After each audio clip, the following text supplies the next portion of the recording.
Pukul 6 waktu Indonesia Tengah, Radio Republik Indonesia ND menghadirkan Warta Berita.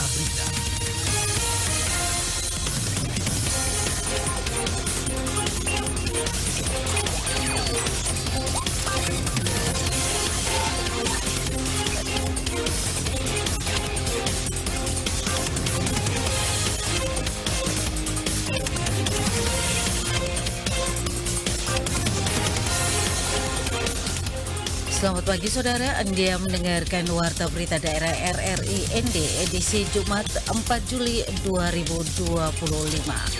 Sari Berita. Stiper Flores Bajawa gelar pelatihan jurnalistik. Mahasiswa UGM KKN di Kabupaten Manggarai Timur. Bersama saya Jono Bara, inilah berita selengkapnya.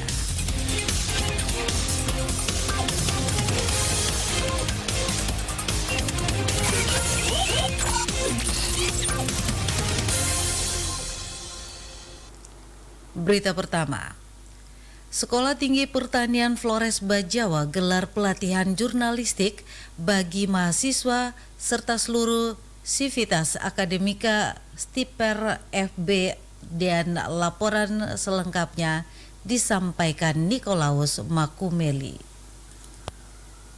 Dalam rangka pengembangan diri mahasiswa serta para sivitas akademika, Lembaga Sekolah Tinggi Pertanian Flores Bajawa, Stiper FB, gelar pelatihan jurnalistik bertempat di Aula Yasukda, Kampus Stiper Flores Bajawa. Adapun pelatihan jurnalistik tersebut digelar pada Kamis 3 Juli hingga Sabtu 5 Juli 2025 mendatang. Kepada RRI, Kamis 3 Juli 2025, Wakil Ketua Bidang Sumber Daya dan Pengembangan Sekolah Tinggi Pertanian Flores Bajawa, Gerardus Reo SEMSI, menjelaskan bahwa tujuan digelarnya pelatihan jurnalistik bagi mahasiswa serta seluruh sivitas akademika di lingkup Stiper Flores Bajawa agar para mahasiswa, admin prodi, serta tim humas Stiper Flores Bajawa dapat memahami kaidah-kaidah penulisan jurnalistik serta mampu memproduksi berita dari kegiatan-kegiatan akademik, kegiatan ekstra maupun kegiatan pengabdian masyarakat. Kita coba membangun kerjasama dengan media online Tribun News Flores. Lalu salah satu tindak lanjut dari kerjasama yang kita bangun adalah coba melatih internal sivitas akademik yang ada di kampus Stiper Flores Bajawa untuk berkaitan dengan jurnalistik, ya, kode etik jurnalistik dan lain-lain berkaitan dengan jurnalistik. Sehingga hari ini, besok dan lusa kita dengan materinya dari teman-teman dari Tribun. Lalu pesertanya itu kita yang pertama itu mahasiswa itu kita ambil dari utusan dari masing-masing program studi itu sekitar 2-3 orang per angkatan. Kita ambil 1-2 angkatan saja. Lalu teman-teman dari admin program studi, sehingga kita harapkan mereka juga bisa ikut belajar berkaitan dengan bagaimana mendesain berita atau menulis opini dan lain-lain. Lalu juga dengan dari tim humas Lembaga Pendidikan Stiper Flores Bajawa. Ditambahkan Dusreo, melalui kegiatan pelatihan jurnalistik ke depan, apabila SDM-nya mendukung, maka Lembaga Stiper Flores Bajawa akan mendirikan buletin kampus. Harapan kita ketika proses ini berjalan, mudah-mudahan teman-teman di setiap program studi, mahasiswa di masing-masing program studi, kita harapkan mereka bisa membuat pemberitaan berkaitan dengan apa yang mereka lakukan, baik kegiatan akademik maupun kegiatan-kegiatan ekstra atau pengabdian masyarakat. Ya, teman-teman ini yang langsung menjadi reporter untuk bisa membuat pemberitaan. Selain itu, harapan juga dalam jangka panjang, ya, kita punya mimpi kalaupun SDM-nya sudah disiapkan secara baik, tentu kami akan membuat yang namanya buletin kampus. Adapun pemateri kegiatan pelatihan jurnalistik yang digelar oleh kampus Stiper Flores Bejawa dibawakan oleh jurnalis media Tribun Flores. RRI Ende Nikolaus Makumeli melaporkan.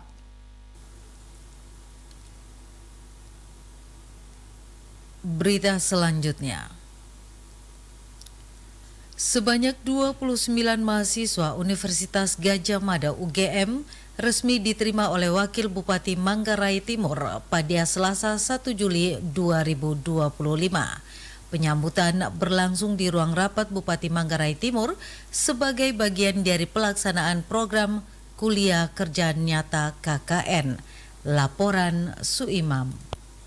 Para mahasiswa ini akan menjalankan KKN di Desa Gololoni dan Watumori sejak 25 Juni hingga 9 Agustus 2025. Program ini membawa berbagai fokus kegiatan, mulai dari ekonomi kreatif, pariwisata berkelanjutan, digitalisasi desa, hingga kesehatan dan edukasi remaja. Wakil Bupati Tarsisius Syukur menyampaikan dukungan penuh terhadap kehadiran mahasiswa UGM yang membawa semangat pengabdian. Ia berharap hasil program KKN dapat dirumuskan dalam bentuk policy brief untuk mendukung arah pembangunan daerah. Saya berharap kurun waktu kurang lebih 1 bulan dapat memberi kontribusi baik bagi masyarakat kami sebagaimana ilmu pengetahuan yang sudah diperoleh di setiap universitas itu dapat dicurahkan bagi kepentingan masyarakat kami di sana sehingga kehidupan mereka juga mengalami perubahan dari berbagai aspek. Menurutnya, sinergi antara kampus dan pemerintah daerah harus dimaksimalkan demi kemajuan masyarakat desa. Program semacam ini juga menjadi media pertukaran ilmu dan pengalaman antara mahasiswa dan masyarakat lokal. Ditambahkan, mahasiswa UGM diharapkan mampu menggali potensi lokal sekaligus menghadirkan solusi berbasis akademik untuk kebutuhan real desa. Pemerintah daerah siap memfasilitasi agar seluruh rangkaian kegiatan berjalan optimal dan berdampak positif. Semangat membaca buku kembali digaungkan SMAK Regina Pacis Bajawa.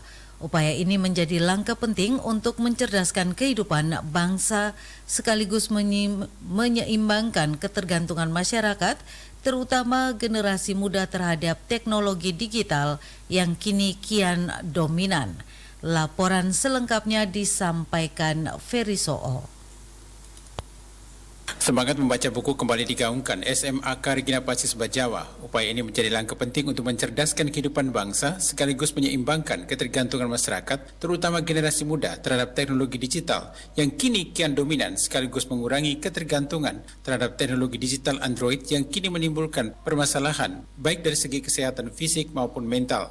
Di tengah gempuran informasi digital dan penggunaan gawai yang berlebihan, minat baca masyarakat, terlebih khusus para pelajar, mulai menurun. Menjawab tantangan ini, SMA Katolik Regina Pacis Bajawa mengambil langkah nyata. Kepala Sekolah Herdin Diwa menegaskan pentingnya membiasakan siswa menggunakan buku sebagai rujukan utama dalam menyelesaikan tugas-tugas sekolah. Menurut Herdin, solusi terbaik untuk menumbuhkan kembali budaya membaca adalah dengan mengintegrasikan aktivitas menulis dan membaca buku dalam kegiatan belajar sehari-hari. Perpustakaan sekolah pun menjadi pusat referensi yang terus dioptimalkan pemanfaatannya. Harus kita bangun adalah literasi. Literasi bukan sekedar baca tulis, tetapi bagaimana kita punya perubahan mindset dan kita bisa menjadi orang-orang yang bijak. Karena mau tidak mau, membaca buku adalah kunci atau jendela dunia atau membuka mata hati dan juga telinga hati sehingga kita bisa empati, memahami, dan bisa melayani. Upaya ini menurut Ferdi diharapkan mampu mencetak pribadi-pribadi yang tidak hanya cerdas tetapi juga berwawasan luas dan siap menghadapi tantangan zaman dengan solusi terbaik. Literasi bukan hanya tentang membaca tetapi juga membentuk karakter bangsa yang kuat dan tangguh. RRI Ende Ferry Soo melaporkan. KSOP Labuan Bajo himbau kapal antisipasi cuaca ekstrim. Laporan selengkapnya disampaikan Epi Wahab. Kantor Kesyah Bandaran dan Otoritas Pelabuhan atau KSOP kelas 3 Labuan Bajo mengeluarkan pemberitahuan kepada kapal-kapal yang berlayar di perairan Labuan Bajo, Manggarai Barat, Nusa Tenggara Timur, dan perairan Taman Nasional Komodo untuk mewaspadai potensi cuaca ekstrim yang berlaku sejak 29 Juni hingga 5 Juli 2025.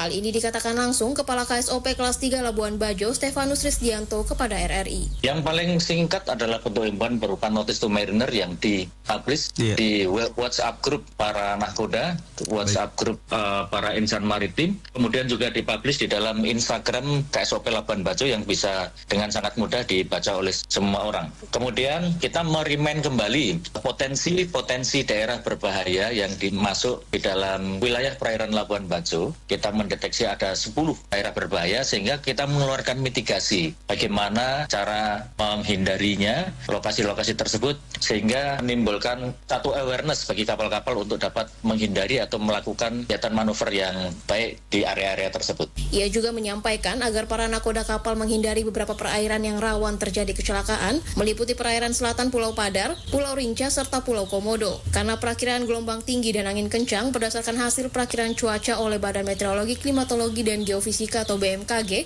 melalui Stasiun Meteorologi Komodo. Kita selalu bekerja sama dengan BMKG untuk update cuaca melalui aplikasi yang ada di BMKG dan melalui informasi dari Kepala BMKG Labuan Bajo, Bu Maria, kita melakukan pemantauan sampai bisa beberapa hari ke depan. Sehingga di dalam pemantauan kami ditemukan ada potensi cuaca ekstrim berupa gelombang tinggi, angin kencang, dan arus pasang surut. Lebih lanjut, pihaknya juga akan terus menginformasikan terkait pemberitahuan ini, begitupun dengan himbauan agar kapal-kapal yang hendak melakukan pelayaran selalu memperhatikan kesiapan kapal dan kru, serta selalu memantau kondisi cuaca terkini untuk memastikan kelancaran pelayaran dan mengantisipasi adanya kecelakaan kapal. Dari Labuan Bajo, Epi Wahab melaporkan.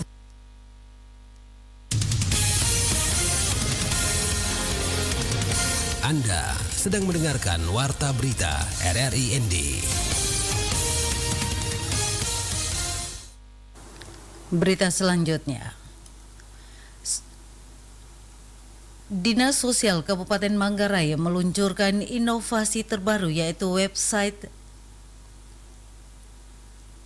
Camp untuk memudahkan masyarakat mengakses informasi bansos. Laporan Mario.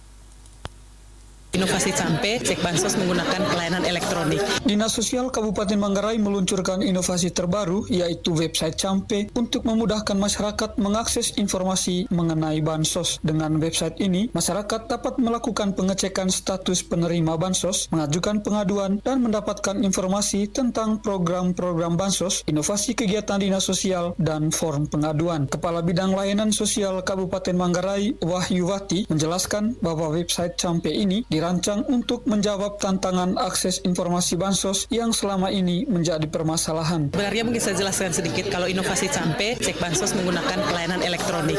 Ini kita berangkat dari masalah banyaknya masyarakat yang belum tahu atau belum sadar bahwa mereka ini penerima bansos, atau bagaimana caranya untuk mendapatkan bansos. Atau mereka sendiri kadang belum tahu bahwa ada dinas yang mengurus bansos. Terus yang kedua, karena ada pelayanan, selama ini kami melakukan pelayanan secara offline. Masyarakat datang secara mandiri mengecek berkaitan dengan bansos, entahkah pengaduan atau mengecek terkait dengan bansos. Jadi makanya berdasarkan itu kita bikin website mini yang di dalamnya berisi tentang informasi. Yang pertama informasi tentang program kegiatan yang ada di dinas sosial, yang kedua tentang inovasi-inovasi yang dibuat di dinas sosial, terus yang ketiga bagaimana ada form pengaduan ketika masyarakat ingin bertanya atau mengadu tentang hal-hal yang berkaitan dengan bantuan sosial yang ada di dinas sosial. Menanggapi ini, Bupati Manggarai Heribertus GL Nabit menyampaikan apresiasi kepada setiap OPD yang telah melakukan inovasi di dinas masing-masing. Kita berterima kasih bahwa hal-hal ini mulai tumbuh. Kita tidak bermimpi dulu bahwa semua akan menjadi sempurna dulu, tidak. Yang penting bahwa bertumbuh saja sehingga tahun depan kita bisa akan lebih baik lagi. Wahyuwati berharap agar para camat dan kepala desa dapat membagikan barcode website Campe kepada masyarakat yang kurang mampu yang belum memiliki smartphone. Kami berharap kita minta bantuan perpanjangan tangan lah ya, istilah dari camat dan kepala desa, teman-teman perangkat desa, karena yang kita layani ini kan masyarakat kurang mampu, mungkin tidak ada kesediaan smartphone. Teman-teman perangkat desa kita bagikan barcode untuk membantu, untuk mereka membantu masyarakat mengirim pengaduannya ke kita. Dari Manggarai, Mario melaporkan. Tim Futsalman NDB berhasil mencetak sejarah dengan meraih gelar juara umum dalam ajang Ekonomi and Business Cup ke-9 tahun 2025. Laporan Lady Badin. Dalam partai final yang digelar pada Rabu malam lalu, tim Futsalman NDB sukses menundukkan juara kategori mahasiswa dari Fakultas Hukum Universitas Flores ND. Kemenangan ini menjadi sorotan karena MAN NDB mampu mengalahkan lawan yang lebih senior dan berpengalaman. Keberhasilan ini disambut dengan penuh sukacita oleh seluruh tim dan pendukungnya. Kapten tim MAN NDB, Rangga Saputra, menyampaikan rasa bangganya atas pencapaian luar biasa tersebut. Ia menilai kemenangan tersebut merupakan hasil dari kerja keras seluruh tim dan dukungan penuh dari sekolah. Merasa bangga karena baru pertama kali Piala Ekonomi dan membanggakan sekolah juga. Untuk kedepannya harus lebih baik lagi, berusaha lebih keras lagi agar piala ini tetap ke MAN NDB. Sementara itu pelatih MAN NDB, Kasvin Indrayanto, tak mampu menyembunyikan kebahagiaannya. Ia mengaku tidak menyangka timnya bisa mengalahkan tim mahasiswa yang lebih berpengalaman. Ya, alhamdulillah, intinya kami bahagia, kami bangga dengan anak-anak. Mereka fight sampai habis tanpa mengurangi rasa bahwa yang mereka hadapi adalah kakak-kakak mereka di tingkat mahasiswa. Kemarin kami membuktikan bahwa untuk tingkat pelajar SMA kami bisa meraih yang terbaik, dan hari ini juga kami tuntaskan dengan piala supernya seperti itu. Intinya kami sudah mewanti-wanti dari awal bahwa yang mereka hadapi ini adalah kakak-kakak senior mereka, yang mana mereka, poin pertama adalah mereka harus menjaga adab. Ya, ini walaupun kita bertarung untuk hal yang bergengsi, tapi tetap adab seorang adik terhadap kakak itu harus dijaga, sehingga mereka bermain aman, bermain safety, bisa terkontrol seperti itu. Artinya kakak-kakak mereka dari tim kampus juga memberikan perlawanan yang luar biasa. Dengan kemenangan ini, MAN NDB menegaskan diri sebagai kekuatan baru di kancah futsal lokal di Kabupaten ND, sekaligus menjadi inspirasi bahwa semangat muda dan kerja keras mampu menembus batas usia dan pengalaman. RRI ND, Lady Badin melaporkan. Berita terakhir. Ketua Panitia Pelaksana Turnamen Sepak Bola Bupati ND Cup 2025 memastikan turnamen bergengsi antar kecamatan ini akan resmi dimulai pada 12 Juli 2000.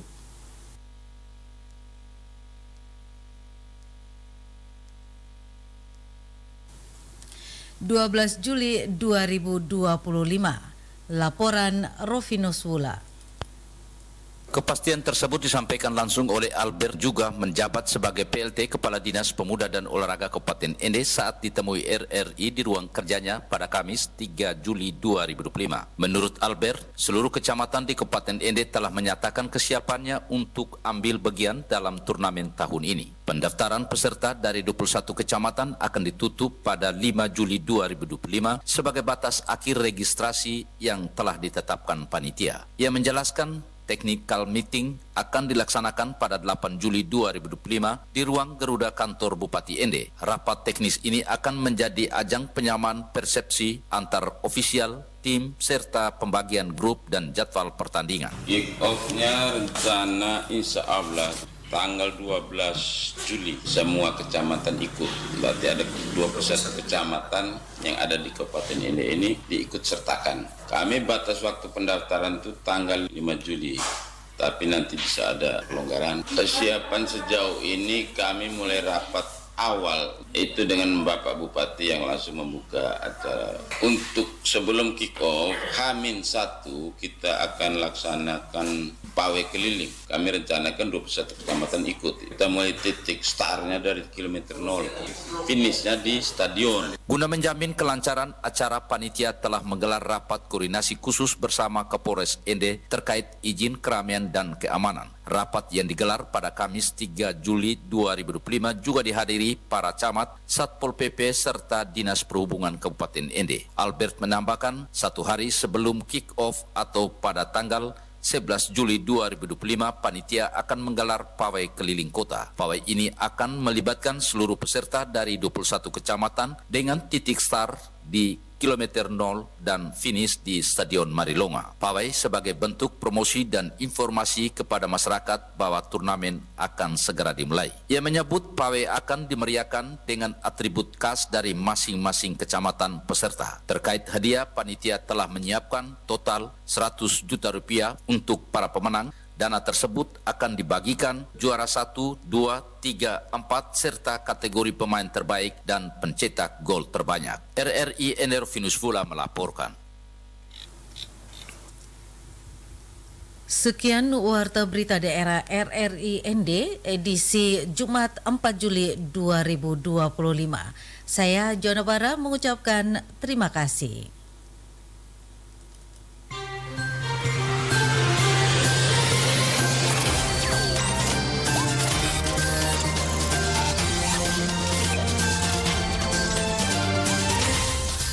Terima kasih Anda telah mengikuti Warta Berita RRI ND.